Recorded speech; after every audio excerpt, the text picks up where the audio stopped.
Bonjour tout le monde, mon nom est Rosie et aujourd'hui j'attaque l'anatomie du cœur avec vous. Bienvenue à ma toute première vidéo sur YouTube. Je suis étudiante en soins infirmiers au Québec et j'ai décidé de créer ces vidéos pour m'aider à étudier, à comprendre des concepts infirmiers et à les utiliser comme révision. Bon, le cœur, c'est quoi? C'est un muscle et son job est de pomper le sang dans notre corps. Il est situé derrière le sternum, entre les deux poumons. Il est légèrement décalé sur le côté gauche entre la deuxième côte et la cinquième espace intercostal. Le sommet du cœur se situe à l'apex, tandis que sa base est à l'extrémité postéro-supérieure. Ce sac fibrocéreux est formé de deux feuillets, le feuillet viscéral et le feuillet pariétal.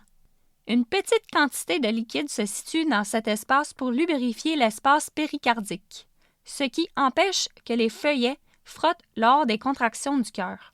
Donc, le feuillet pariétal est collé sur le péricarde fibreux et le feuillet viscéral est collé directement sur le cœur, appelé épicarde. Le cœur est composé de trois couches. L'épicarde, la couche externe qui enveloppe le cœur. Le myocarde, la couche du milieu, c'est grâce à lui que le cœur pompe. Il est le muscle cardiaque. Et l'endocarde, la couche interne, une membrane lisse favorisant la circulation du sang à l'intérieur. Un petit truc pour s'en souvenir, EME, épicarde, myocarde, endocarde. Les cavités cardiaques, le cœur est divisé en 4 cavités. 2 oreillettes, l'oreillette droite et l'oreillette gauche, et 2 ventricules, le ventricule gauche et le ventricule droite. Les oreillettes reçoivent le sang et les ventricules le propulsent à travers le corps pour maintenir une bonne circulation sanguine. À venir, dans une prochaine vidéo, j'expliquerai la circulation sanguine ainsi que la conduction du cœur. Laissez-moi savoir si ça vous intéresse. Les valves cardiaques. À l'intérieur du cœur, il y a 4 valves qui s'assurent que le sang circule dans un seul sens. Il existe 2 types de valves. Les valves auriculo-ventriculaires, soit AV. La valve tricuspide est située entre l'oreillette droite et le ventricule droit. La valve mitrale est située entre l'oreillette gauche et le ventricule gauche. Celles-ci ont comme fonction de laisser passer le sang qui est revenu dans les oreillettes et de le propulser dans les ventricules. Puis, elles se referment pour que le sang ne remonte pas vers les oreillettes. Les valves sigmoïdes sont la valve pulmonaire, ventricule droit, et la valve aortique, ventricule gauche. Elles sont à la sortie des ventricules. Leur fonction est de laisser le sang sortir vers les artères et de se refermer pour que le sang ne revienne pas dans les ventricules. Les vaisseaux.